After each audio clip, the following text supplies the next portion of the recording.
Oh, well, dodging solar. There's been a lot of solar activity and.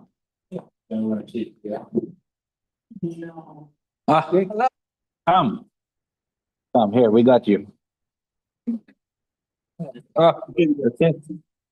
Victor. Yeah. Yeah. Here, see right here. Funny, would you like to do more? Yeah. Yeah, okay, very good. You know what, Garrett? Would you like to go and sit over there and then Victor will be able to sit right here? Right, Victor will be more beneficial to sit here? Yeah. Yeah, and Sharon will sit next to you. Yeah, maybe.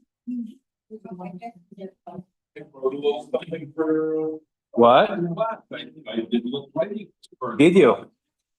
Ah, so did you write anything about it? I wrote, well, I did have a book, but Right, okay, so, I can take a shot and, become alone. okay. Victor. Okay, welcome, everybody. Welcome to Captivating Cases, a new course. I'm very excited. I hope you're excited too. I'm very excited to have everyone here. What? You're holding tight? You're holding tight? Very good. If you haven't yet, I would invite you to help yourself with some soup, something to drink, a babka. I told Arlene before, we're getting into a journey throughout the generations all over the world. You better take something for the ride. So go grab something to drink. So we got potato soup. Creamy potato soup. Yeah, try it. Okay, how's everyone doing? Amazing. L'chaim. How are you doing? I'm doing good. How are Fantastic. you? Yeah, maybe I'm doing great. Baruch Hashem. ברוך אתה אדוני אלוהינו מלך העולם שהכל נהיה בדברו. All right. So again, welcome to this course. I'm very excited about this course. And there is something unique about this course that I think sets it really apart from any other course that we've done. Rav Jackie and Bob are going to testify later. But really, I'm excited about it because we're going to touch upon a genre of Jewish scholarship which is not typically too available to people outside of Jewish academia. Academia. Jewish academia. Wow. Meaning outside of yeshiva and learning, usually it's not something which is that people explore, that people experience, and together we're going to learn, to dive a little bit more into it and understand what this is. And the English word for this genre is going to be responsible. Have you ever heard that word? Yeah. That's English. That's a proper English word, right? Okay. So let's just, today's class, basically what we're going to do. Again, we're starting now with 6-week course. And we're going to visit many questions, many cases. We're going to go all over the world and all over the Jewish history and see how rabbis responded to those questions, how Jews asked these questions, and a variety of topics. And today we're going to start with visiting some cases and also understanding the framework or the context in which the response finds itself in Jewish history and the Jewish bookshelf. Like, what is this? Why is this important? And how did it come to be? All right. So in order to start, let's just give a quick definition of what response is. Do we have any lawyers here? Okay.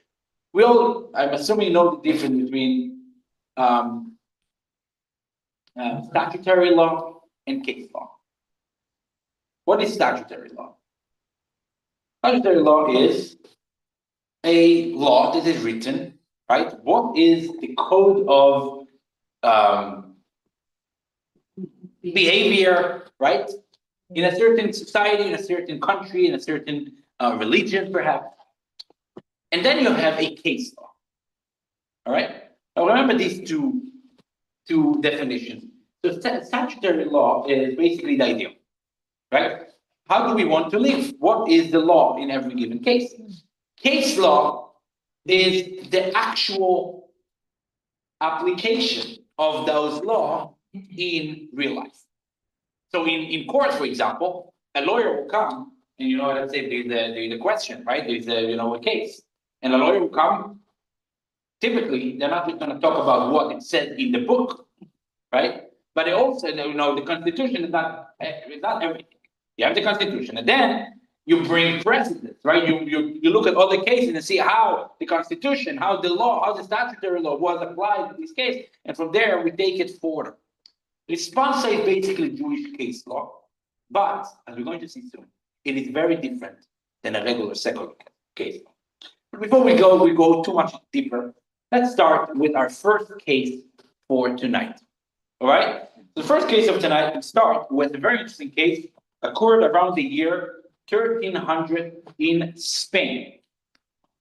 Let's understand a little bit something about Jewish communities in Europe. We still have it a little bit today in like Germany. Anyone here familiar with German communities, Jewish communities? Anyways, it's something called a Gemeinde. You know what the Gemeinde is, right? Yeah.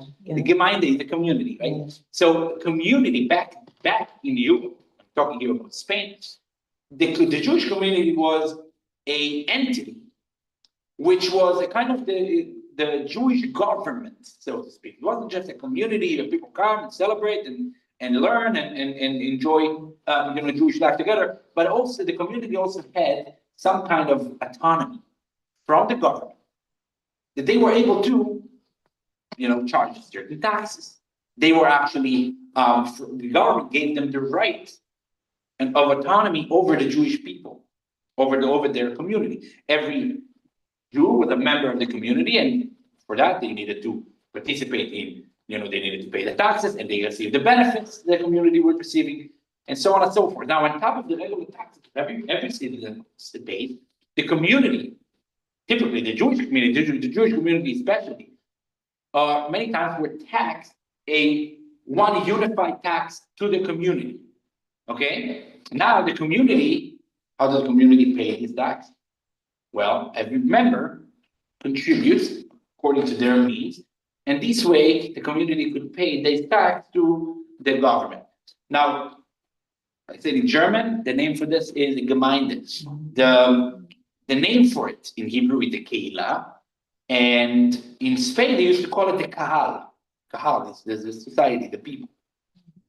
So here we're going to learn about a dispute or an argument between the Kahal, the community, and two wealthy Jews in the community. What was the fight about? What was the conflict? So the conflict was basically very interesting.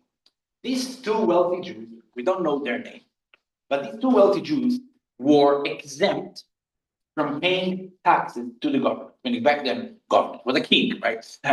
We talk about government. A king. So the king would grant tax exemptions to different individuals, right? Individuals that helped, that did a favor to the king, or did a service to the king, whatever it is. The king will give them exemption from taxes. That's the way it used to be. So these two wealthy Jews, I guess, did some favor or something to the king, and the king gave them exemption from paying taxes across the board. Now came to the community. Community is charging taxes. These two Jews, they don't want to pay. But so the regular taxes, okay, let's say, all right, the community was able to kind of swallow. But he came and will present three things that happened that really made it very tough for the community to swallow the pill that these two wealthy Jews are not participating in these efforts. So number one,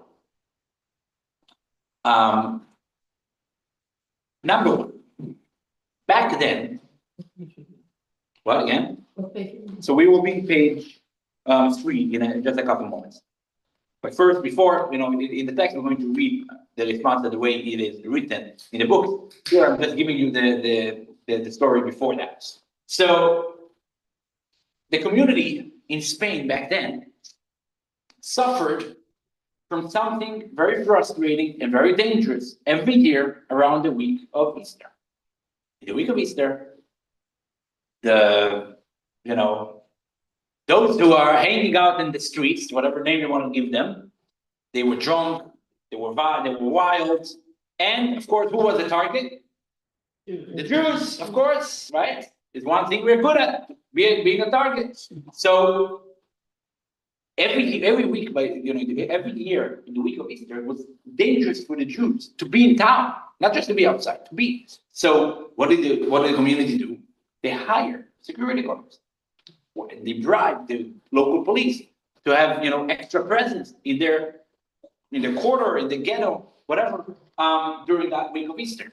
Now, something like this is costing money, right? A lot of money. Who is paying for it? Remember, the community is paying for it. Another thing, you remember but the Nazis had the yellow badge, right? The yellow star, whatever the badge every Jew needed to wear with a humiliating, badge. They were not the first one to come up with this. The Spain government made it mandatory back then, talking about 1300, for Jews to wear this Jewish badge that basically showed everyone that they are Jews. And of course, it made it very difficult for a Jew to be involved in business and life with with this humiliating badge. So the community, once again, invested a lot of money, a lot of efforts in lobbying and pulling connections, a lot of bribing, all right, to try to minimize the size of the badge. So at least it will be less noticeable. Baruch Hashem, thank God they were successful. But guess what? It costs a lot of money. Who is paying for it? Of course, the community. I mean, who is benefiting from it? The community. Now, not just that. What did the Jews do? What was their occupation in Spain? They were not allowed to own land. They were not allowed to open business. So they started being money lenders. Lending money. How do you make money? You lend your money and then the interest rate. But the government did not want the Jews to make money. So, okay, I need to say that joke. Yankel and Shmerel are going on the street and they see a sign next to a church. Convert today and you will get $100. Yankel turned to Shmerel and said, look, I really could use that $100. So I'm going in.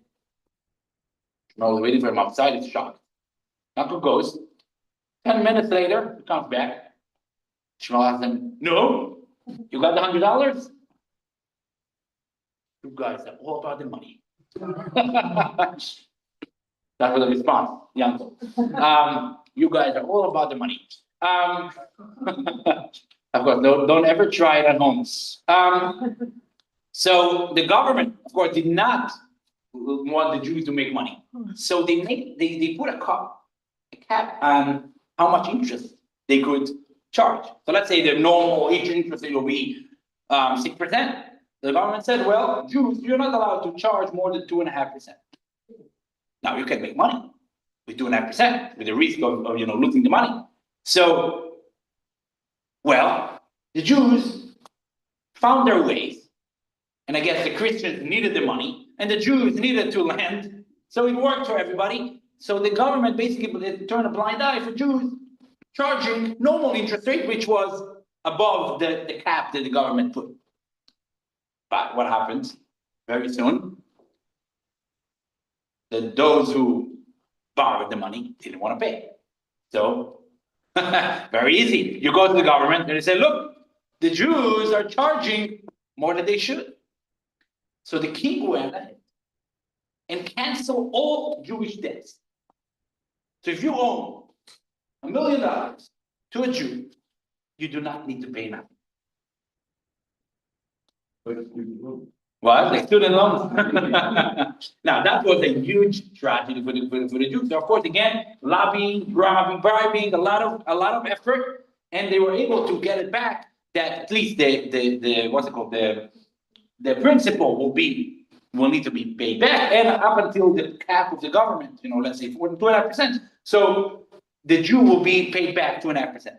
Whatever, without getting into the details. But they basically were able to retrieve it. Now, of course, it costs a lot of money. Who is paying for it? Every member of the community. Now let's go back to these two individuals, the wealthy Jews. They benefited from the security during Easter, right? Their house is in the Jewish court. They, of course, benefited from having a mini badge, and then they were themselves moneylenders. So they benefited, big time from these lobbying efforts. But still, they came and said, we do not need to pay anything. We do not need to contribute. Why not? Because the king exempt us from any taxes. Let's see. Now, this is the case. How do we know about it? Because that was brought to the leading rabbi in Spain at that time, which was also a tyrant rabbi all across the board until today. His name was Rabbi Shlomo ben Aderet, the Rashba. And this is how he writes the case that came to him. Text number 1, page 3. Victor, you want to read it?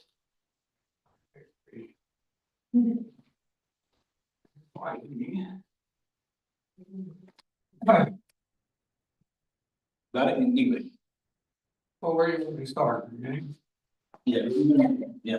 Reuben and Shimon were exempted from all taxes and levies by a royal decree during the king's seal. Later, the community incurred significant expenses for communal needs and protection, including paying bribes for safety during a Christian holiday and funding municipal improvements. They also spent heavily lobbying against the large badges that the king decreed all Jews must wear, successfully reducing the size of the badges by half and securing an exemption when wearing a cape. Additionally, the king had decreed that Jewish creditors must forfeit the entire loan if 2 non-Jewish witnesses testified that they charged interest above the legal rate. The community successfully lobbied to change this, limiting the penalty to forfeiting only the excess interest. The community contends that the king's exemption applies only to taxes and levies, not to expenses incurred for their benefit and protection or municipal improvements. Reuben and Shimon claim that their tax exemption should apply to these expenses as well. As evidence, they invoke the fact that they were never previously asked to contribute to similar expenses. They acknowledge the right of protection and benefits to the community expenditures, but claim that this itself does not obligate them to contribute. So that's they turn to the Rashba and tell us who is right. So let's just give it 2 minutes. What do you think? What's your best argument for the position taken by those 2 Jews? Can you argue their side? I think we all understand the community side, right? Yeah. Can you find an argument for their side? well, we got an exemption from the king, and the king's in charge. King in charge, question is like here, is the king in charge also benefits, you benefit from the community? I guess, yeah. I guess perhaps that was the argument. It's hard for me to relate to it, but we could make this assumption that Reuben and Shimon, okay, we'll call it this way. By the way, it's very important by response and also all throughout Talmudic language. Reuben and Shimon are the kind of the names that we want to talk about a case. We want to say person A, person B. All right, we say the Reuben and Shimon, the 2 tribes. Or sometimes we talk about father and son, or mother and daughter, or whatever. We talk about Abraham, Isaac, and Jacob, right? And the parents, and the matriarchs and mothers. Anyway, so they had some kind of argument. Now, we're not going to go into the detailed response of the rabbi. That's not what we're going to do today. If you want to see the detailed response, at the back of, in your book, at the end of every lesson, you're going to have rules and the resolutions, or rulings and resolutions. Over there, you could read the entire thing.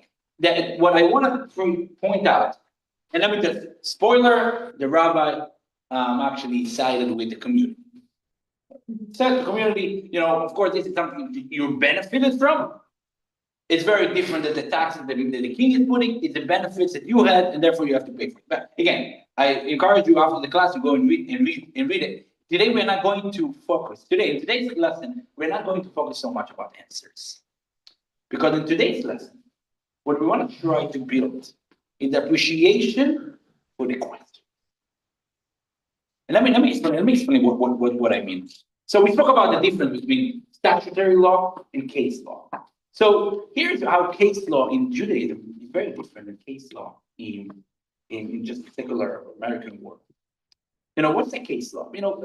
If usually, what brings two parties? What brings someone to court? Usually, he was taken to court, right? Usually, you're suing somebody or you're being sued, right? Let's say you have conflict in business. Someone is suing you, otherwise, why would you make it to court? You will figure out what? Dispute. Dispute, you have a dispute, and then one side usually is taking the other side to court to figure it out. In Jewish law, and we will see it, not just about money, in any part of Jewish law, and we're going to see soon more about it, the way Jews dealt with questions, not just questions between people, not just disputes between people, but really questions that were not clear. A law, a mitzvah, halacha, law was not clear to them. How do you deal with it? You go to ask the rabbi. That was practiced already for thousands of years. You go to ask the rabbi, and the rabbi answer. Now, certain things your local rabbi can answer. Certain things you needed to go to the Beit Din, the Jewish court. We're going to see soon the system. But that is really what case law is. Case law in Judaism is the way Jews lived all throughout. We're talking about here, let's focus now. We're going to see soon why. We're going to focus on the last 2,000 years. How did we figure out how to live like Jews? It was all because of responsa. Not just written responsa, but also oral responsa. You call the rabbi and you ask him, this is the case, what should I do?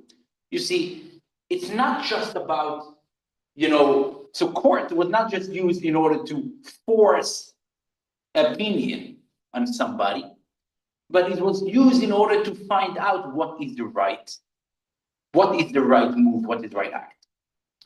In other words, what gives court the power to rule something? Well, the fact that they could enforce it, right?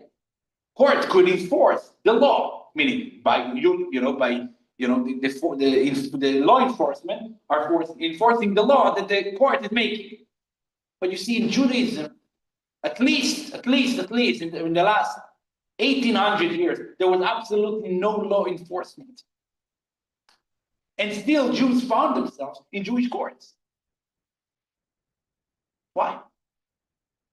Because Jews always seek the rabbi's guidance on what is the right thing to do.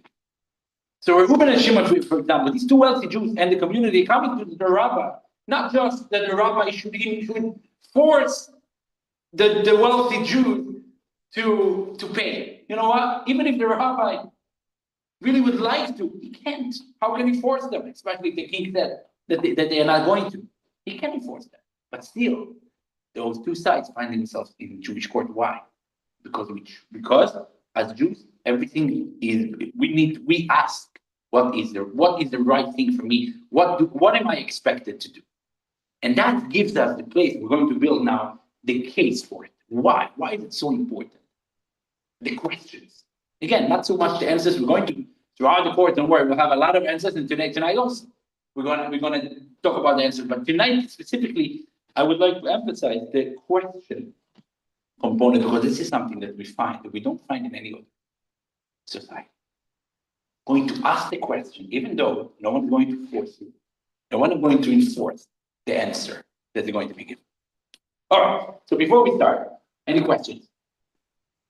Yeah. Is it true that there are somewhere between 400 and 500,000 written response? This morning. We're going to see soon the number. This morning. It's actually this. Today there are more than 650,000 written responses. 600. 650. And it's and counting every day. Everyone. Like rabbis is still continuing to enter answers. So let's start first. Let's go to figure 1.1 to understand first where is responsa in the general context, okay, of Jewish learning. So figure 1.1 gives us the general genres of Torah literature. We'll start the first one, scripture, right? The Torah, the Tanakh. Then we have the Talmud, which is the legal and analytical discussions of the sages. We have the Medrash, it's in page 5. Yeah, you see it? You have the Medrash is more the lofty teaching, the stories. You have Kabbalah, which is the mystical dimension of the Torah. Then you have Halacha. Halacha is the codification of Jewish law, what we called earlier statutory law. And then we have here, you see She'elot Utshuvot. This is the Hebrew name for responsa. Or if you would hear me say it, you will hear me say Shalat and Shuvas. That was too fast, right? Shalat and Shuvas, or the acronym for it, that's what we're going to use, it will be shoot. Not like shoot, but shoot. Shin Vav Tav. It's an acronym for She'elot Utshuvot. This is the response that that we are focusing on. Then we have Hakira, Jewish philosophy, Hasidus, of course, it's spiritual wisdom. Musar is character refinement. Dikduk is Hebrew grammar. History and liturgy is prayer. We have many genres in the Torah. Shilas and Shuvas, that means responsa, is one of them, but it's a very important one. As I said earlier, usually it's not learned outside of Jewish academia, outside of yeshiva, and therefore many people don't know much about it. We are going to get a first-hand experience, and we're going to see that this is really where rabbis and I will call it, Beis Dins, Jewish courts, are playing a very important role in Jewish history. Now, before we move forward, there's another very important component in learning the responsa, which, of course, it's not the primary reason to learn it, but perhaps secondary. And this is Jewish history. There's nothing more pure and more real than life stories. If you want to understand history, okay, if you want to understand history, if you want to learn history, how do you learn history of, let's say, of the Roman Empire? You need to read the books that were written then, but here's something very interesting. Think about it. Usually when we learn history, we learn a lot about the life of the elite, of those people that were important enough to write books about, and about governments and countries and empires and kings. Those histories are also, of course, very much agenda-based, because they were written by the king. The king hired someone to write their biography or the biography of the empire. There's something so truthful and pure about Jewish history that comes from Jewish responsa. Because this is giving us a glimpse, a window into the day-to-day lives of Jews, what they were dealing with. For example, we just had the story of the Spain case. What did we learn from this? How much did we learn about the history of Jews in the 1300s in Spain? We learn about their businesses, the challenges that they had with the government, with their business. We learn about the riots that they had during Easter. We learn about the badges that they needed to what's it called? We learn about the function of the community and the relation of the community with the government. All these are fascinating history facts that are just coming out just from what? From learning the responsa. Listening to the question, even without answer. Listening to the question gives you a tremendous window into the way our ancestors and the way Jews lived their day-to-day lives. What were their desires? What were their habits? What were their, politics? What was it? We get so much from it, so much of it from responsa. Let's see text number 2. Sharon, page 6. And is historical record. All right. Of special importance is connected to respect as a primary source of knowledge of the history of the state in various countries. Responsa literature has one advantage over such other accepted historical sources as chronographic, official documents, biographies, etc., since the evidence it affords is undesigned without any specific historical purpose or intention. Moreover, while in general the accepted sources preserve only important events, the responsa echo the humdrum daily life of the ordinary person. His spokeways, beliefs, dialects, and of particular importance details about the lives of villagers and townsmen whose identity is completely blurred in the usual sources. Since the beginning of modern Jewish historiography, the responsa literature has been drawn upon for this purpose. Thank you. So it really gives us a very interesting look into Jewish history and also reminds us and shows us how Jews turn to Torah as a guiding light, not just for their spiritual life, but really for their physical life. They have a tax dispute. What are they turning to? They turn to the rabbi. What did the Torah tell us? There's so much to learn from how Torah was captured in action. And this we learn from Responsa. So as we're going to, throughout the course, we're going to learn, a lot of what we're going to learn is the history and the culture of certain communities and certain individuals that we're going to learn about. So let's just kind of map the course. If you want to see in page number 8, you will see a variety of questions that we're going to deal with throughout the course. And then we have in text number 10, secondary cases. We have a lot to cover. We have a lot to talk about. Going to be fascinating, going to be interesting. But let's just give a general idea of what every lesson is going to be, okay? So lesson number 1, which is tonight, we're going to focus about the question rather than the answer. Okay, we're going to see that the question themselves provide a very significant insight. Lesson number 2, we're going to unveil a key element that comes before a rabbi when he needs to craft a response. What does the rabbi need in order to craft a response? We're going to learn it from real cases. Lesson number 3, we're going to explore the art of applying precedent from different cases to new cases.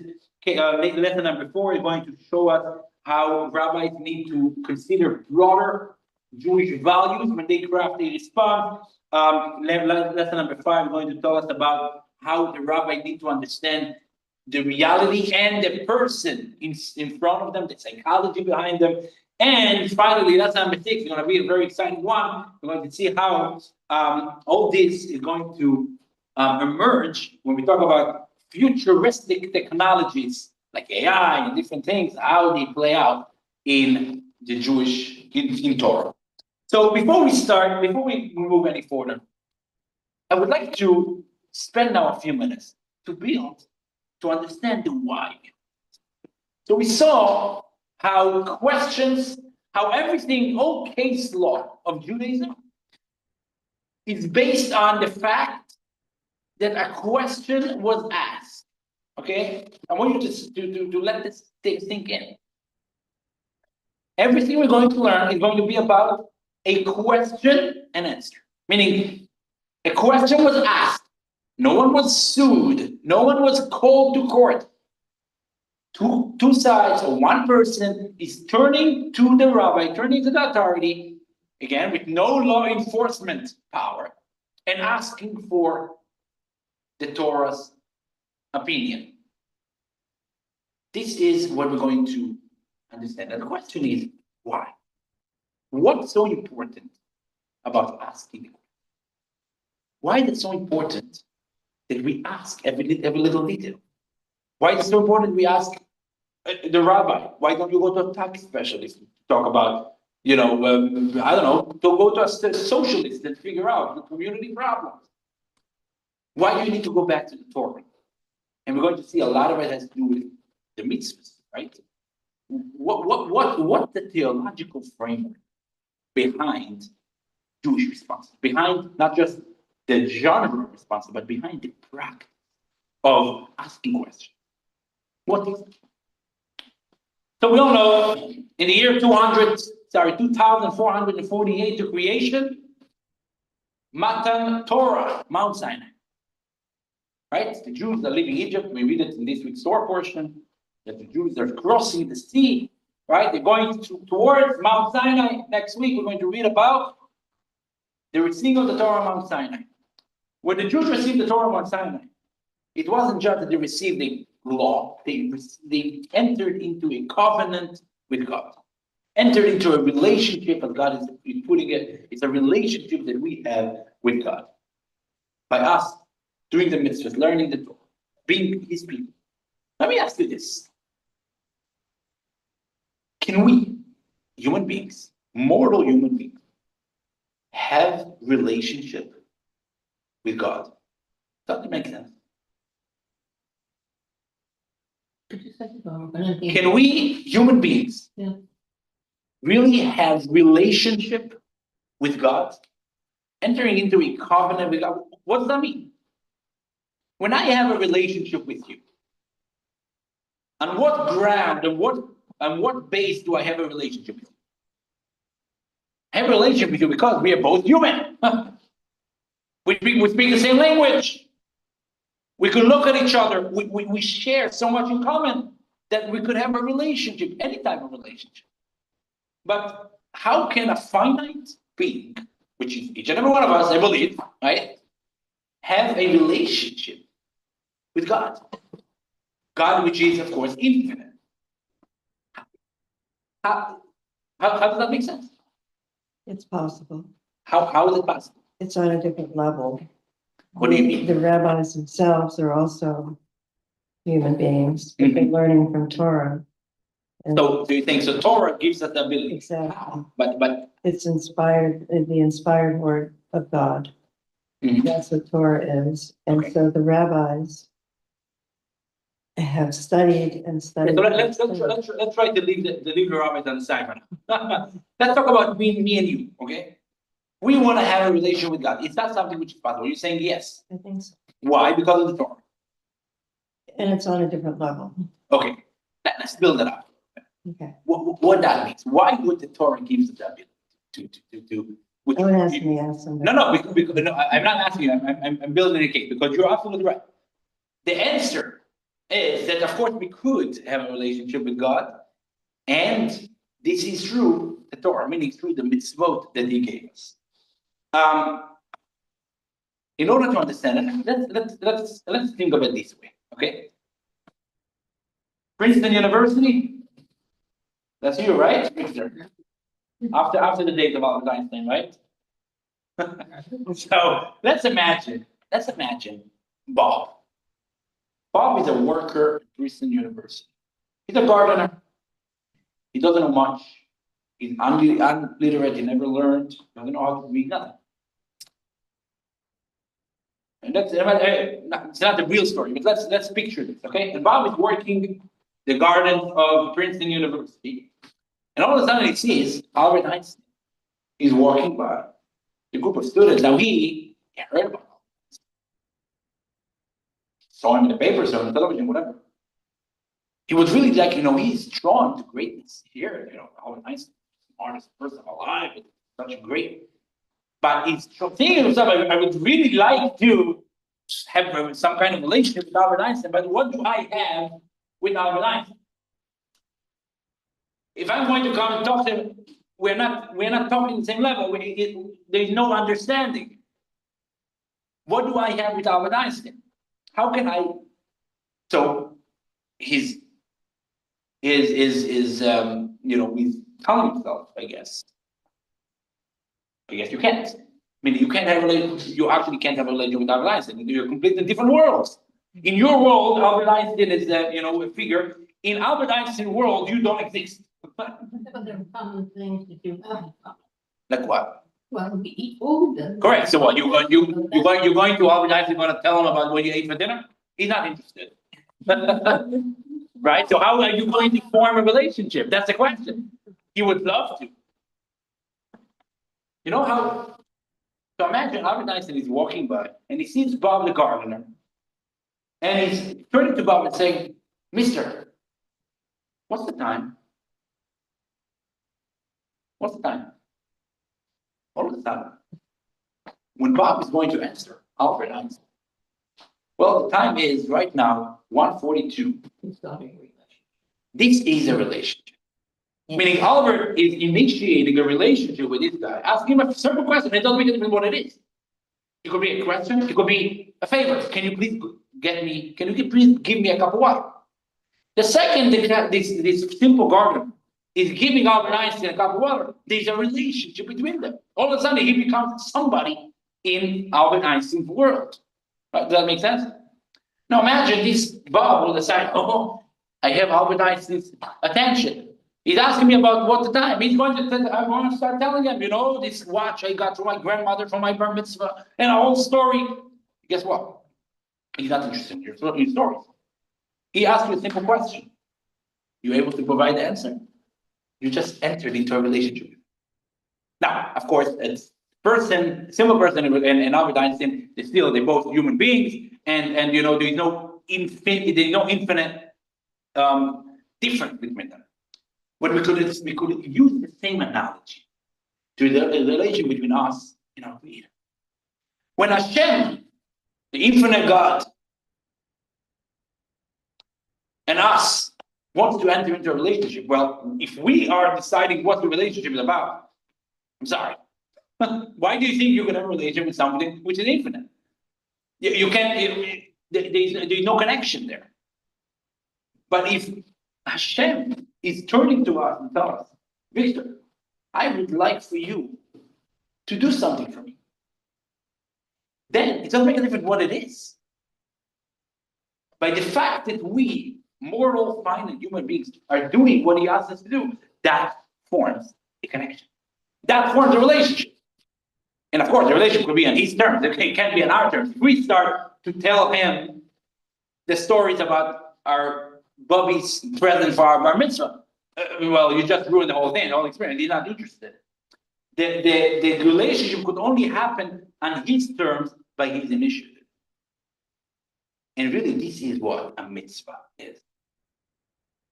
A mitzvah is this amazing opportunity. Every bit, and doesn't make a difference what it is. He's putting tefillin, he's giving charity, he's lighting Shabbat candles, he's eating kosher, anything. Learning Torah, what we do here. This is an amazing connection point between us and Hashem. Why? Simple, because he asked us to. He asked me to do it. When I'm doing it, I'm entering into a relationship with him. Because I'm fulfilling his will. This is what a mitzvah is. So a mitzvah really is not about tradition. And a mitzvah is not about, you know, good deed or just, you know, doing something because it feels good. A mitzvah is simply doing something because God asked us to do. And this is going to give us the relationship that we want. Let's read a text number 3. It's coming from the previous Rebbe, which actually tonight we are marking 76 years from his passing. Tonight, 1950, he passed away. Today, actually, the day that the Rebbe assumed the leadership over the world jury, the Chabad movement. So let's learn a little bit of what the previous Rebbe is saying about the origin of the word mitzvah. Gary, page 13. What's a mitzvah? The word mitzvah is related to the Aramaic word "mitzvah," which means connection. One who performs a mitzvah connects with God, the issuer of commandment. This is the meaning of the Mishnaic phrase "avot." The word of a mitzvah is the mitzvah.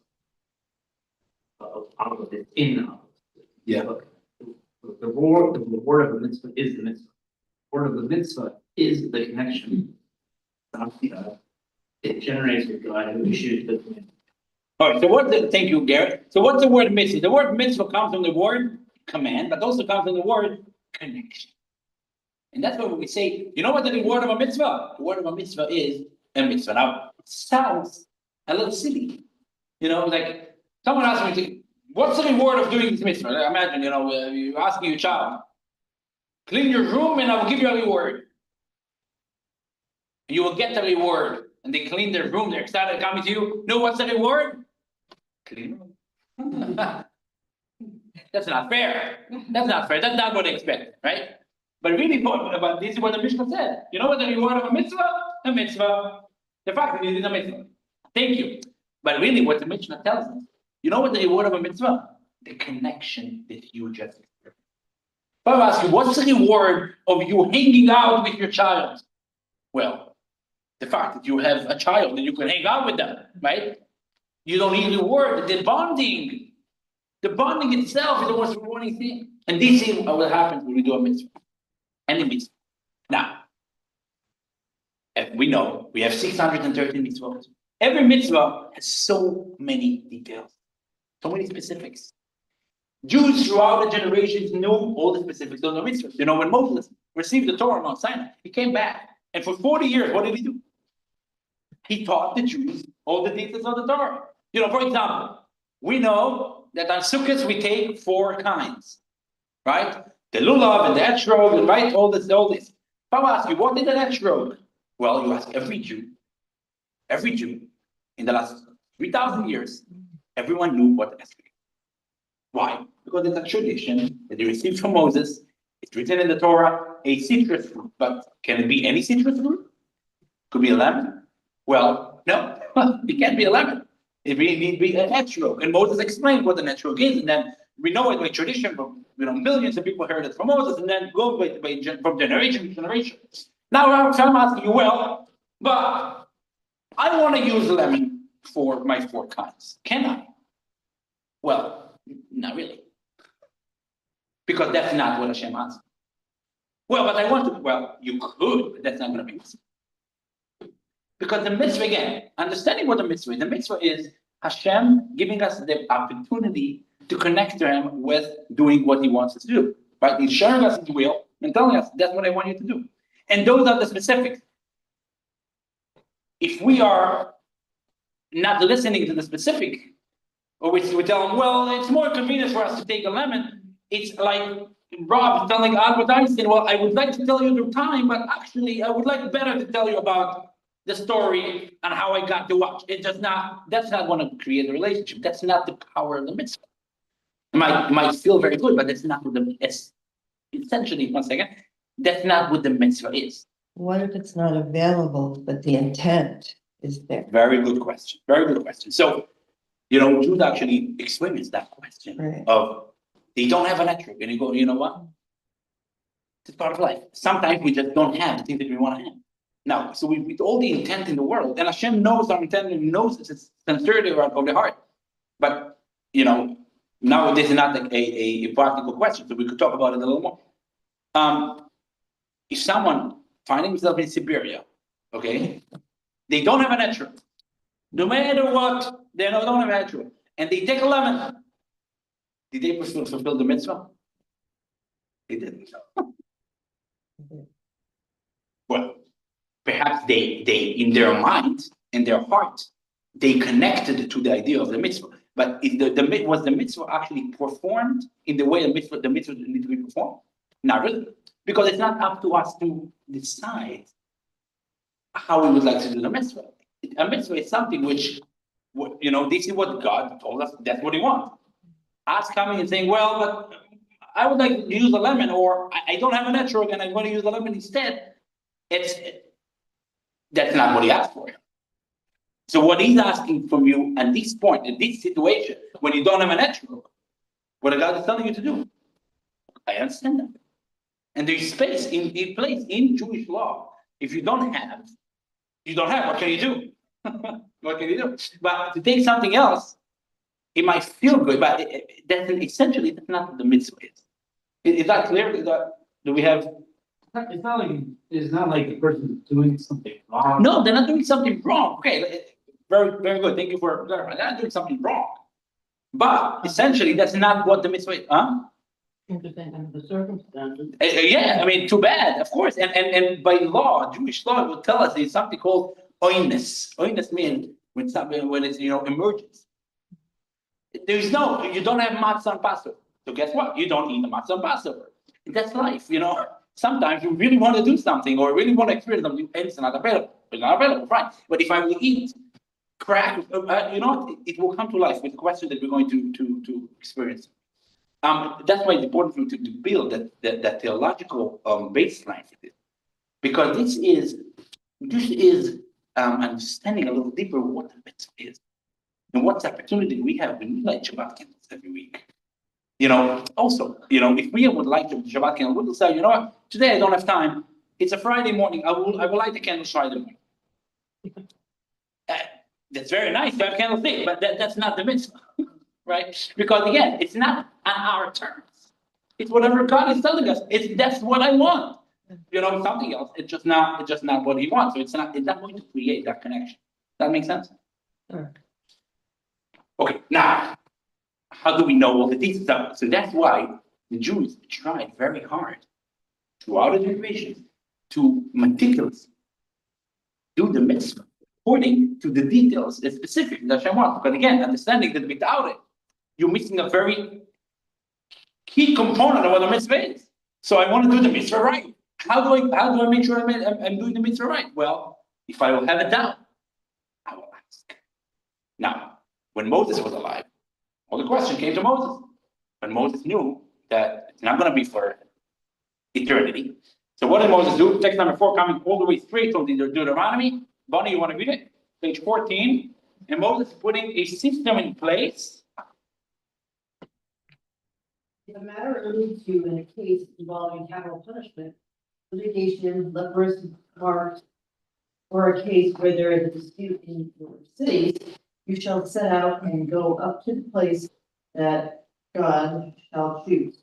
You shall come to the Levitical priest and to the judge who will be in those days, and you shall inquire, and they will tell you the words of judgment. You shall do according to the words they tell you from the place God will choose, and you shall carefully do according to all they instruct. Thank you. So this is the system. The system starts basically with the Sanhedrin. Sanhedrin was the high court. And essentially any question the Jews had, they will ask the local rabbi. The local rabbi would not know. They will go up until they will get to the high court. The high court was the authority. Whatever the high court will decide, it will bind any Jewish person, any Jewish community.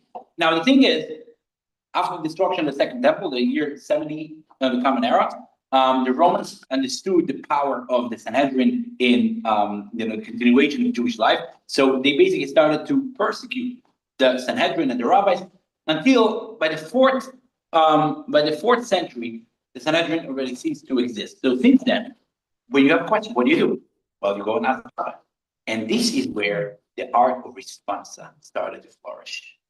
Because now it's not just people in Israel, people living all over the world. People live in Spain, people live in Europe, people live in Africa.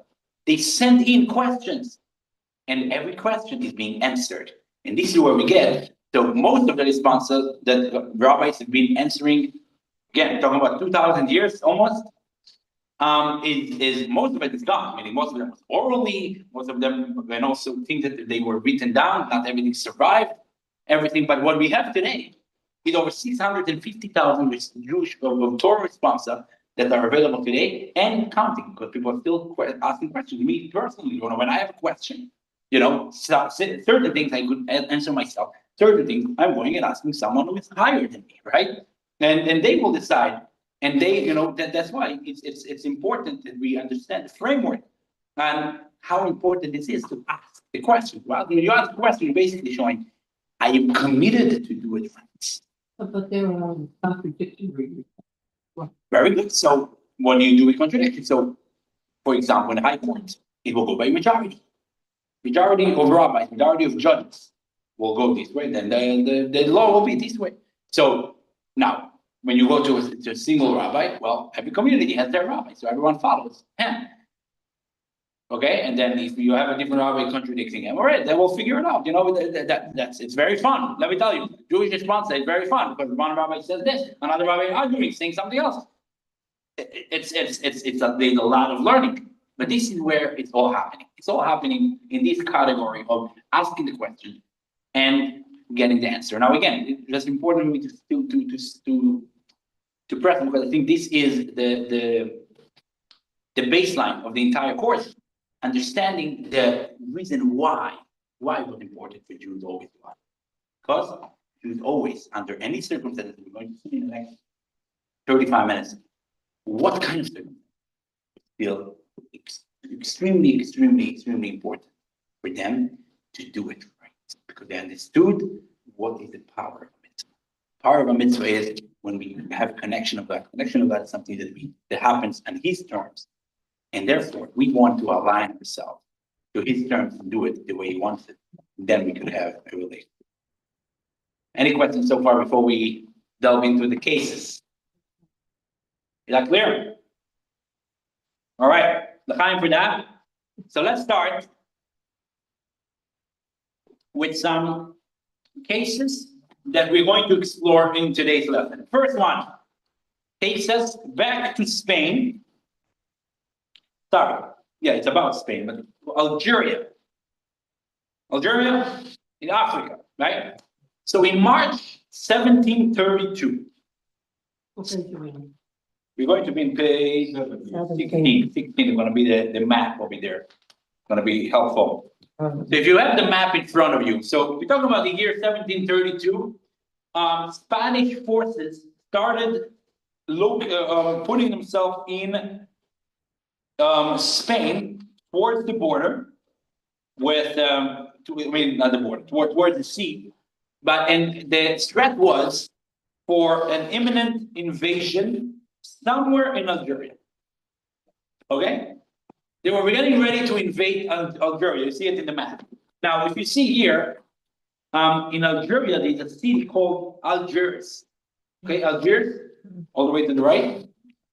This is where the Jewish community, or the local population, they were worried that the invasion will happen from there. Now, what's happening when there is invasion? I mean, today we know a lot about invasions in the last few years. When an invasion happens, there's a lot of chaos, a lot of death, a lot of balagan, as we say in Hebrew, right? No one wants to live in a war zone. That's everyone, Jews and non-Jews. But for the Jews, there was an additional problem. They knew the Spanish government. You knew what? The Spanish government. And what? Right. And they knew that if the Spanish government are going to take over their city, they're going to face what the Jews in Spain faced in the 1500s, just 200 years prior. And they're going to, go through the expulsions and persecutions. So they had no choice, the Jews of the city, and they basically fled the city. And they found shelters in different fields, and different shelters, and different places that they found outside of normal cities. And this is where, families found kind of, place to live, among the chaos that they were living through that time. Now, one of the places that people found shelter in was bathhouses. Usually bathhouses will be outside the city. And so family will go and invade a bathhouse, and they will use it for themselves. Okay, what's the question here? Let's go to text number 5. Text number 5, page 17. We're going to see the question that came to Rabbi Yehuda Ayash. And the question presented to him is a very simple one, and it might be sounding kind of very elementary, but based on what we understood earlier about the power of a mitzvah, we understand where it's coming from. And the question is, those Jews fleeing with their families, are they allowed to daven, to pray in the bathhouse that they live in? Who created the bathhouse and originally? I don't know, either the city or different individuals from the city, they built it for themselves. But now it was vacant. It was not used anymore. Oh, not working.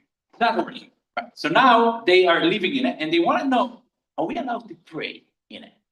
Now, let's read it first. Near 5492 from creation of page 1732. There was great turmoil due to dire rumors. Many claimed that the king of Spain planned to wage war against our city, Algiers, with a vast army and overwhelming force equipped with countless deadly weapons. Because of this, the members of our community sadly suffered tremendous financial losses. I think we're in fields and orchards outside the city to safeguard their property and lives. Additionally, they incurred expenses on horses and carriages to transport themselves back and forth. Business upheaval, some individuals came to inquire whether it was permissible to pray in the bathhouses located in the field. Due to the great demand, even horse stables and bathhouses had been rented out for lodging, with 2 or 3 families sharing a single room. Their question was as follows: do we say that since the bathhouse has been washed and replastered, and no bathing occurs there during their stay, it is equivalent to an ordinary clean house? Or do we say that once the bathhouse is rejected for prayer, it forever remains disqualified? Interesting question. What do you think? Well, you know what? Forget about what you think about if it's, if it's qualified or not. Let me ask you this. What does this question reveal about the mindset of the people asking? They want to pray. Very good. They want to pray. So that's very good. You're both saying the same thing. They want to do the mitzvah and they want to pray, which is basically the same thing. Now, let me ask you, not just that they want to pray, but they want to pray right. and this is the idea here.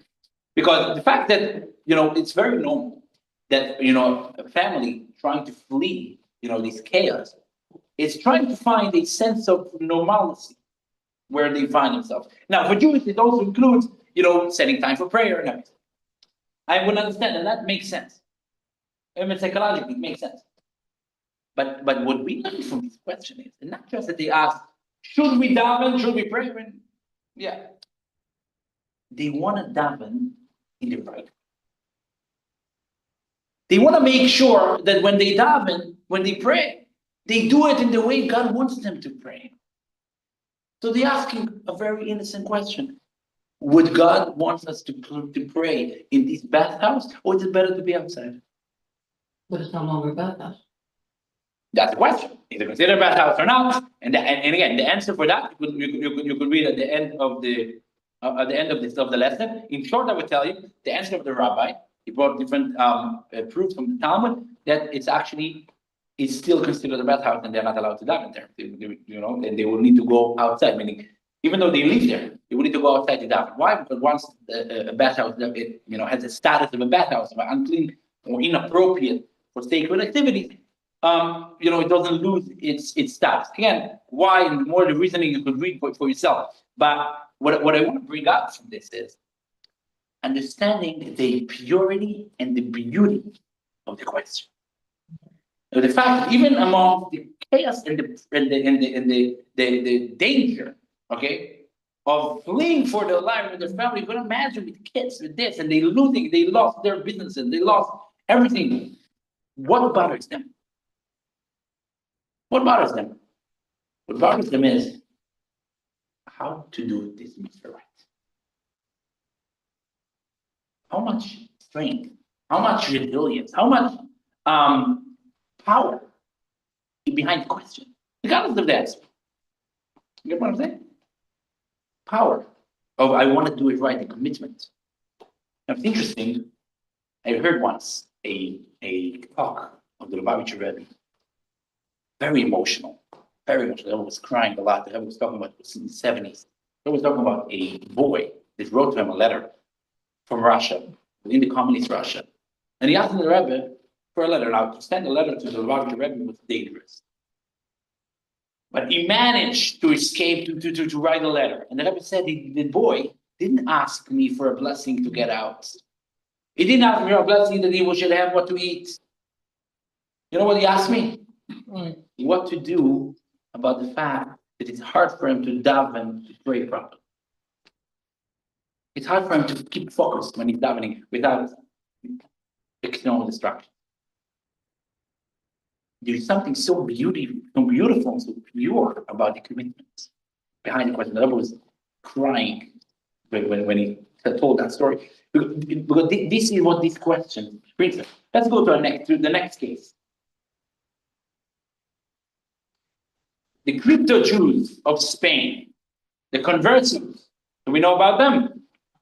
We had a course, 2 courses ago, or whatever, we spoke about them, right? So, let's just remind ourselves. So we all know the expulsion from Spain, that was in the year 1492. But really, what people know less about is that the Exodus, all right, the persecutions for Jews in Spain started around a century before the expulsion. It started with libel, with blood libels, with pogroms, with a lot of Jewish blood was spilled in the streets of Spain, and what caused basically many Jews to at least secretly, I mean, not really openly. What again? Yeah. What again? I didn't hear you. I'd love to hear you. To openly convert to Christianity in order to, to save their life, whatever it is. Now, but those Jews, they were still Jews. In their heart, they were trying to do as much as they can, but it was dangerous for them to be openly Jewish.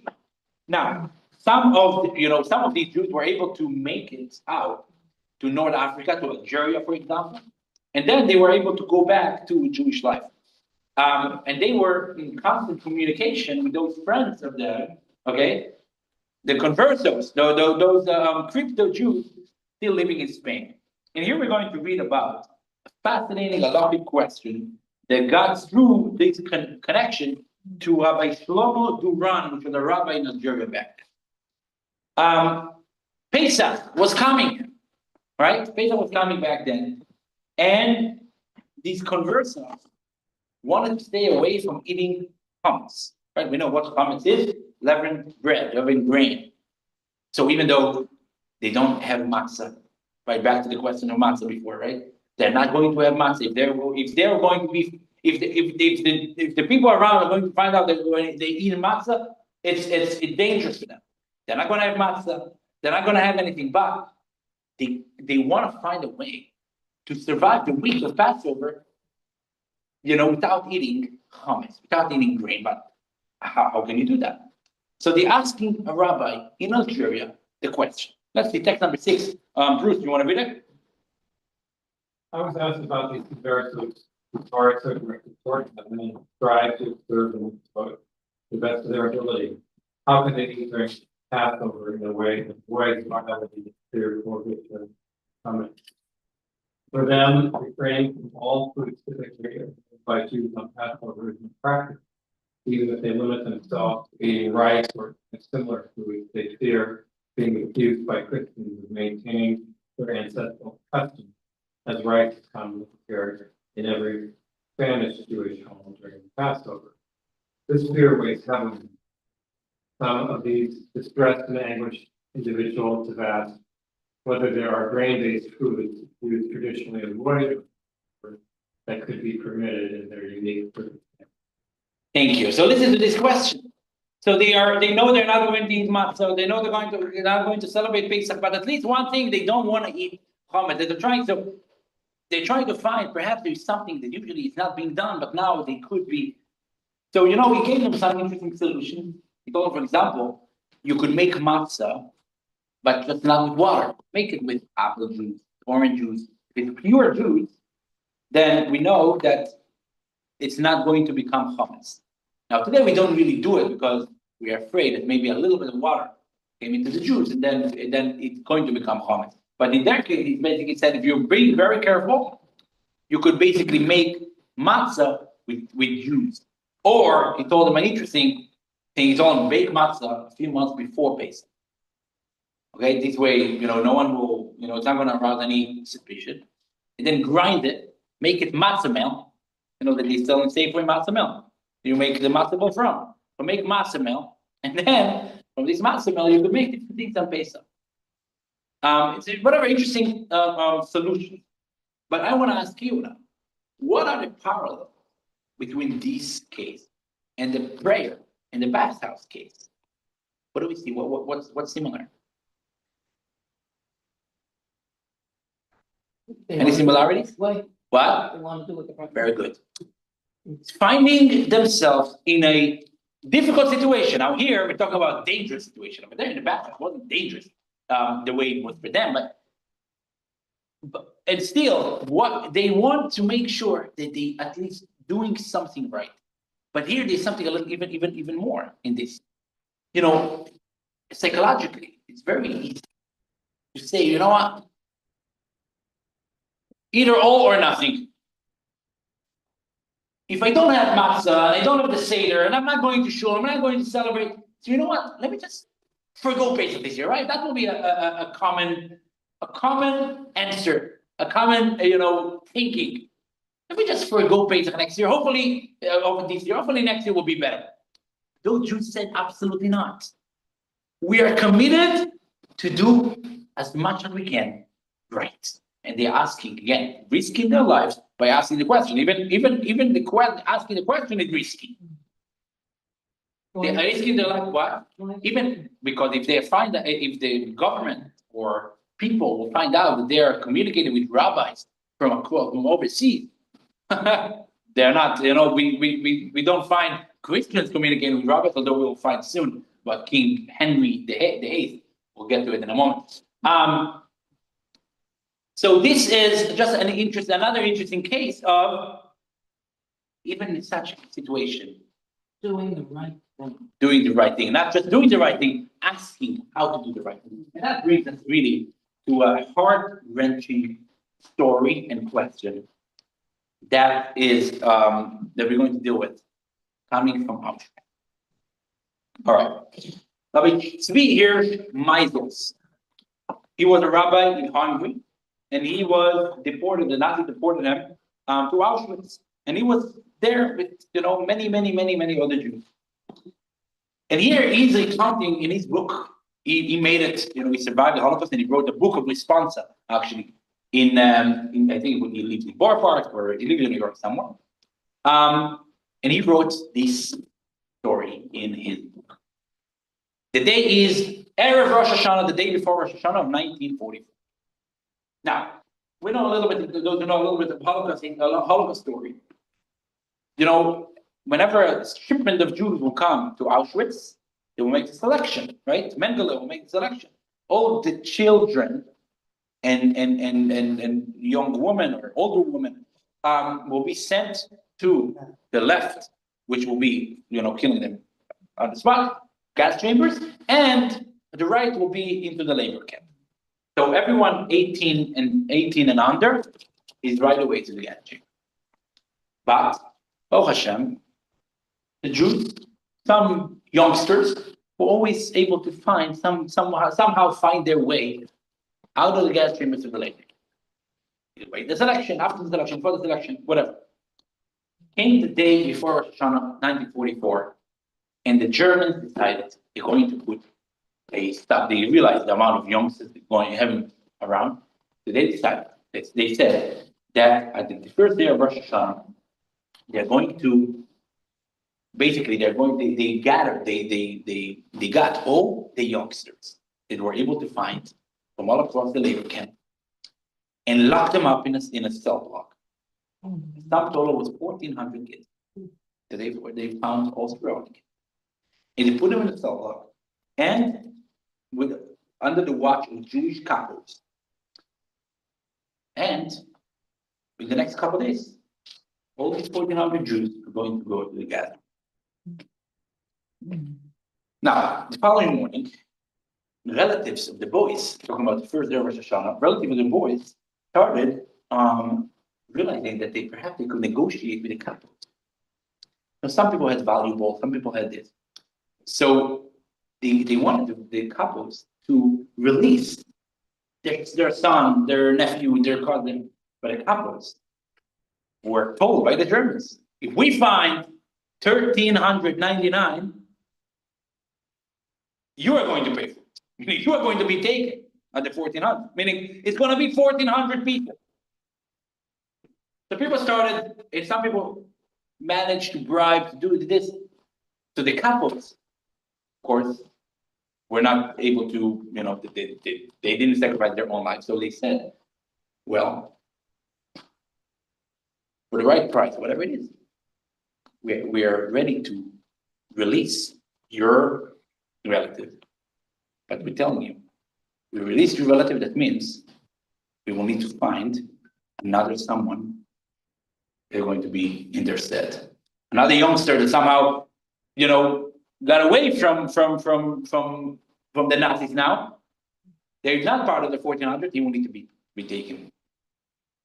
So it's basically, either your relative or someone else. Oh, no.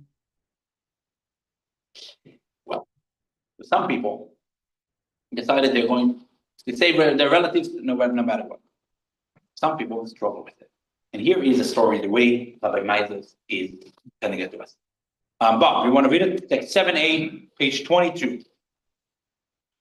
I was approached by a Hungarian Jew who said the following: Rabbi, my only son, more precious than the pupil of my eye, is there among those condemned to the crematorium.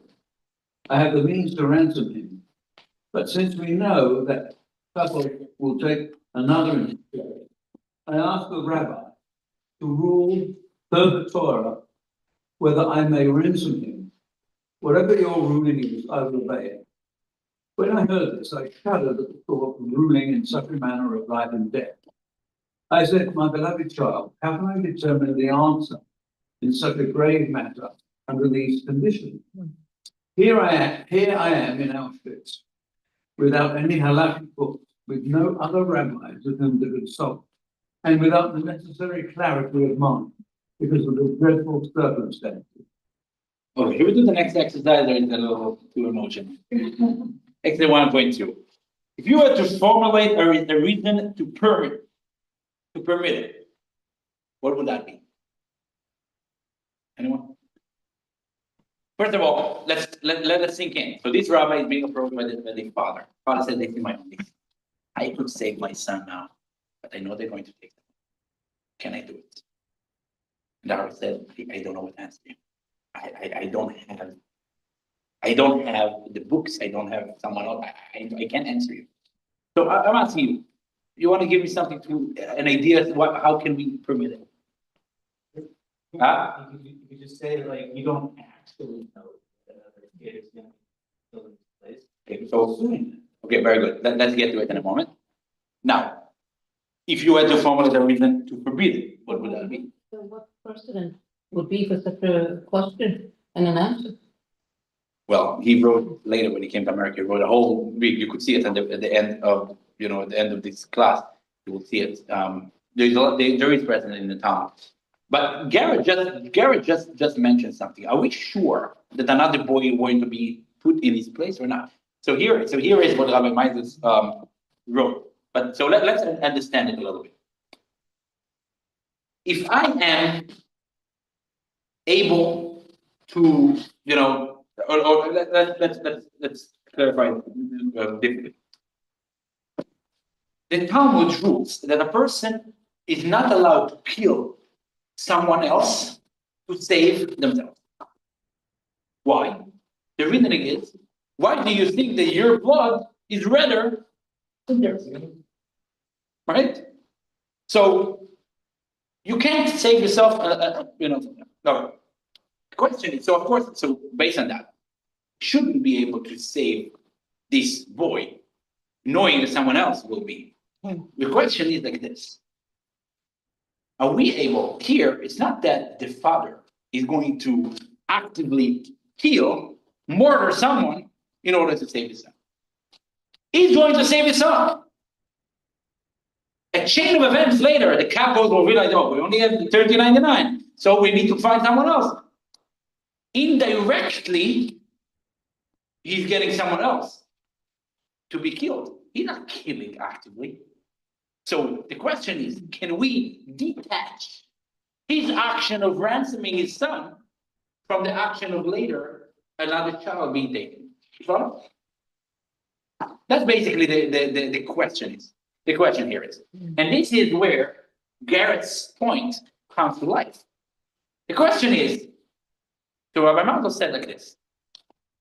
That's what he thought after the fact. He said, if we will know in a case, in a scenario, that first they will ransom the kid, and then they will need to go and find someone else, it will be much quicker to allow it, to permit it. Why? Who we say, says who, Are we 100% sure that they will find someone else? Perhaps the couples will, we know the couples are Jewish. Maybe they will do teshuvah and they will say, you know what? We're not finding anyone else. We're not going to let it happen. Whatever, they will figure it out. And then you could save the child without killing anyone else. But that also not only applies if they first ransom the child and then find someone else. The problem with that case was, and that Rosh Hashanah of 1944, the couple said, well, if you want to ransom the child, let us find someone else instead, and then your child could go. But now it is certain that another child is going to be taken and he's dead. What can we do? Let's see what he continues. Jackie, you want to read it to 24? That's Rabbi Meisels is continuing his thinking. Had the practice of the wicked couple been to release the redeemed individual first, and only then to take another in their place, there might have been some basis to commit the deal.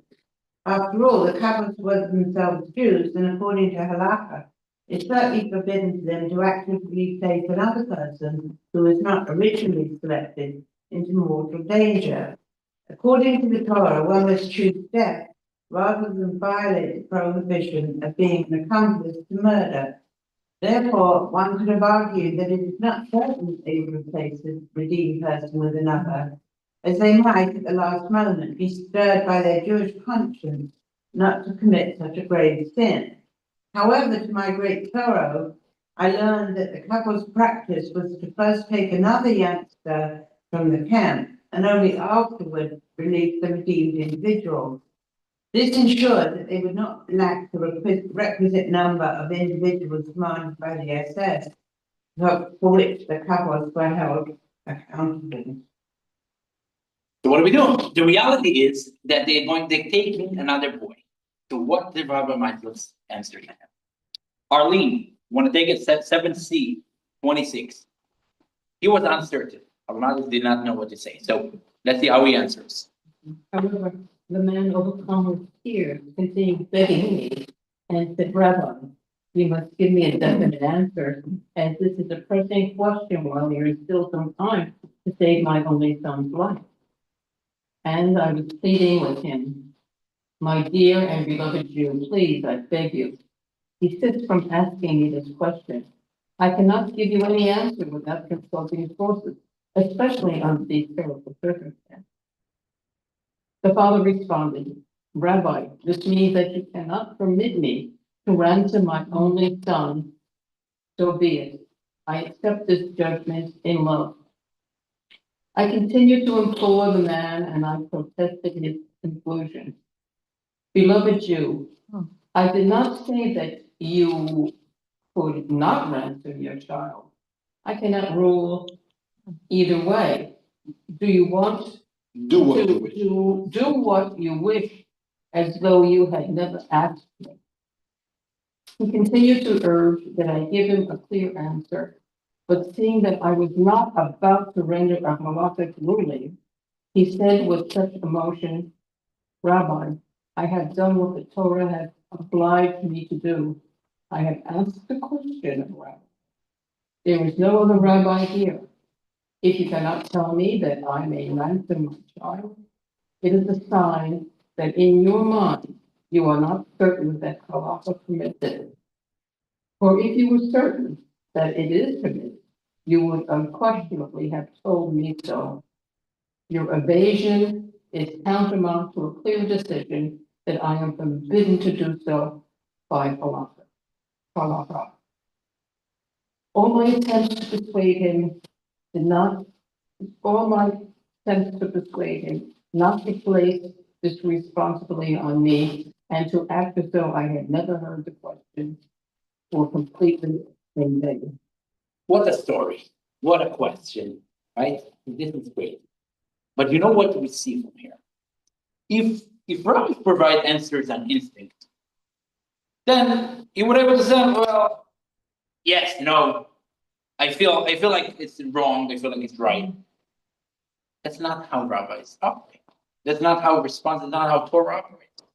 Rabbi is telling him, why I cannot answer you? Because I don't have sources, I don't have books. And it's a question of life and death. I need other rabbis to consult with. I don't have the peace of mind to think it's true. That means a rabbi cannot just say an answer. There is a system in place. You need to provide a source for it. You need to consult it. Consult with others. You can't just say what you feel at the moment. It doesn't work this way. Because again, a mitzvah is very specific. Every part of the Torah is very, very specific. So the rabbi just cannot answer this with this situation. And that's what happens. Now, later you could see it at the end of the class, you will see over there that, the whole answer that the rabbi answered him. Sorry, he didn't answer. It's after when he came to New York, when he had books and he looked into it. And then he actually over there, he ruled that actually, the father was not allowed to ransom his child in such a case. Although over there he ruled that if the child himself would find a way to break away, the child would be allowed to save himself. But to save himself, you're allowed to, in such a circumstance, you're allowed to. But even though it's a father, and father, it's one entity. Well, if it's someone else's life, then you cannot play with it. But this is again showing us how even in the most painful situations, the most painful circumstances, the most painful times, Jews turn. I'm not asking what feels right. I'm asking what does God want me. And that's what the Jew did. Now, we only have 5 minutes left. I would like to show a short 5-minute video. They're going to show us a contrast. We learned about Jews asking rabbis questions because of the commitment and the dedication to the Torah. Now we're going to see the opposite of a Gentile that is trying to weaponize a rabbi's response for their agenda. And that is the story of King Henry VIII. Do we know about him? All right. Yeah.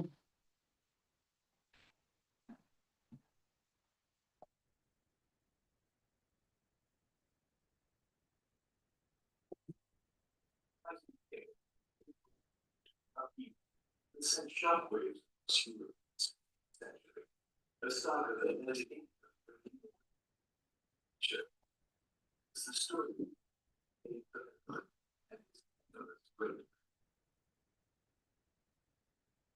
in 1530, sought to annul his marriage to Queen Catherine, the daughter of Queen Isabel of Spain. Catherine had failed to give birth to a male heir, and Henry's heart had strayed toward another woman, and Boleyn. Catholicism does not allow for divorce, but it forbids marriage annulment, whereby the Church declares that a marriage was not valid to begin with. For the king, however, an annulment had to be sanctioned by none other than the Pope, and that is where Henry ran into a brick wall. Pope Clement VII refused to provide a marriage annulment. Why was the Pope opposed to the annulment? The answer lies in the towering figure of another European king, Charles V, known as the Holy Roman Emperor. Just 3 years prior, in 1527, Charles captured Rome, effectively turning the Pope into his puppet. Charles had no intention of allowing the Pope to annul Henry's marriage to Catherine, because Charles's mother, Joanna, was Catherine's sister. Charles knew that his Aunt Catherine wished to remain Queen of England. Charles therefore used his immense influence over the Pope to create a formidable obstacle for Henry. Henry was undeterred. He and his advisors crafted a strategy that would pressure the Pope to grant the annulment. Their plan was to argue that Henry's marriage to Catherine was immoral and had to be annulled. Their reasoning? Catherine had previously been married to Henry's older brother, Arthur. Back in 1501, Catherine married Arthur, the heir to the English throne. Their marriage was arranged by their parents. creating a powerful alliance between Spain and England. Tragically, Arthur died just months later, and his short-lived marriage to Catherine yielded no offspring. To preserve the alliance, Catherine was subsequently married to Arthur's younger brother Henry in 1509. Their marriage required a special papal dispensation because marrying a deceased brother's widow was rare and controversial in Catholicism. Henry's team now sought to exploit this unorthodox history to pressure the Pope into annulling the king's marriage. They did so by gathering testimonies from various scholars, claiming that marrying a brother's widow was a grave sin. It should not have been allowed to begin with. Curiously, they also hoped to approach Jewish authorities for support.